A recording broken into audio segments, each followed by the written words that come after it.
Welcome back, everyone.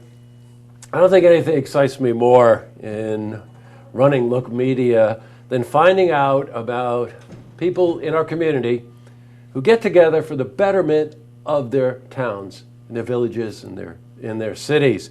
And you might recall earlier this week, we were talking about Phoenix Rising Project. So I asked Drew, I said, well, let's find out more about this and let's see what's going on with this.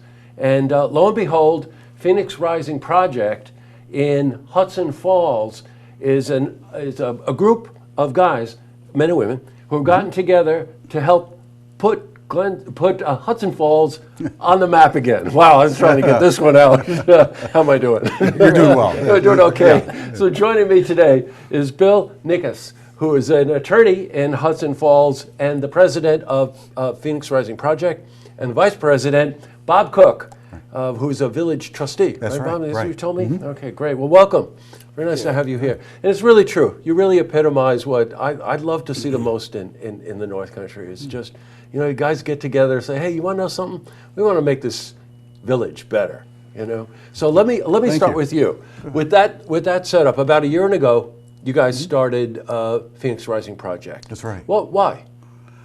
Well, we had been part of a task force that I had the privilege of chairing for the village, where we were looking at what we could do about vacant and abandoned properties because of the economic downturn in the earlier part of the decade. When we got done with that, it was obvious to us there was only so much that your public officials could do. That if we really wanted to turn things around in the community, we needed to stay together. We needed to work together, partner together to create some energy in our community. Find ways to bring people back together in our community, a reason for them to come downtown, a reason for them to buy properties. And so that started us. That started the whole Phoenix Rising project. What excited you about it? Well, actually, the spark was created by the Hudson River Music Hall. Yeah. And they've been at this for 4 years, trying to bring back the Strand Theater and other things like parks in the community. And we kind of drew off of that. We have other things as well, so we're kind of complementary to them. But they ignited the spark, and others came together to pretty much bring back what we've lost. So it didn't start out as a happy kind of thing. We found a community that was deteriorating, not unlike many communities across the country with poverty, the economy, unemployment. We're an industrial community, we've lost jobs. So a group of people said, let's get together, create a mission and a vision to bring this community back. And that's where Phoenix Rising comes from. You know what? Hudson River Music Hall, of course, to our viewers is no stranger. Right. And Jonathan Newell and his team and the projects that they take on stuns me. I think John is coming in this week, as a matter of fact, for an interview to give us an update on the Strand. But, between the Hudson River Music Hall, the Strand Theater, is it called Grace Park? Grace Yes, Park. it is. Right. Very involved with just the same kind of vision that you guys have with Phoenix Rising. I did notice over the course of the summer that you had one heck of an active farmers market going on. I call it the Quad. What's the official name for the Quad in downtown? Jucket Park. Yeah. Jucket Park. Jucket Park. Right. Oh, okay, Yes. all right. That has to have had an effect. We took a stab at it. The people loved it. We started again this last summer, and it's become a social event. People expect to see other people there on a Sunday morning. The parishioners in the local churches meet there. Yeah, sure. It's really become a community focal point for us. When you look at Hudson Falls, Glens Falls, a very similar fashion.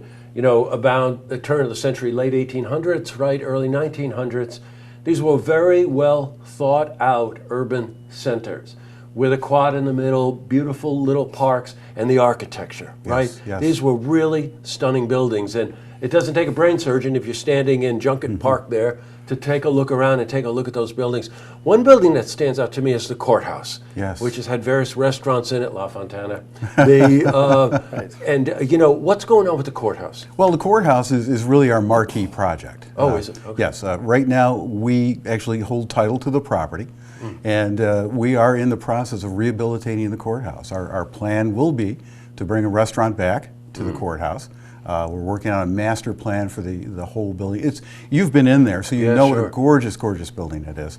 The upstairs, the old courtroom is beautiful.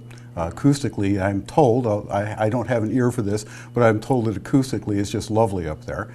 So that's our marquee project that we're working on, is rehabilitation of that building.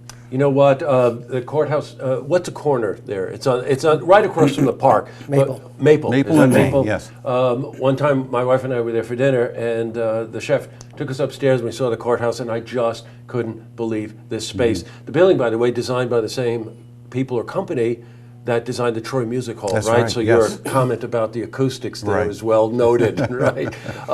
Coming up, what's coming up? Well, the courthouse is the biggest challenge. Yes, I bet. It was allowed to deteriorate. We've spent a lot of money so far trying to rehab the outside because it was really a building of blight. Yeah, sure. I know. And fortunately, we've been able to strip off the rest of the white paint. Good. We'll repaint again next year. And we're looking at other abandoned buildings in the downtown. Jonathan will take care of the Strand. That's a great Yes. project. Right. And we're going to try to get other abandoned buildings or vacant buildings under control so we can rehab them and bring people and business downtown. You know, very similar to, I think, what I've seen personally in Glens Falls, and you're starting to see in Hudson Falls, is a real sort of attention to, hey, wait a minute, these are wonderful communities. These are wonderful communities to work in and live in. It's a walkable village, right? It You know, is. it has so many of those amenities going for it. And apparently it's already on the radar screen. I think you were telling me that someone was just inquiring about 3,000 square feet to put their business there. Well, that's what it takes. Yes. It's grassroots, one step at a time. But unless guys like yourself get involved with it, it just doesn't happen.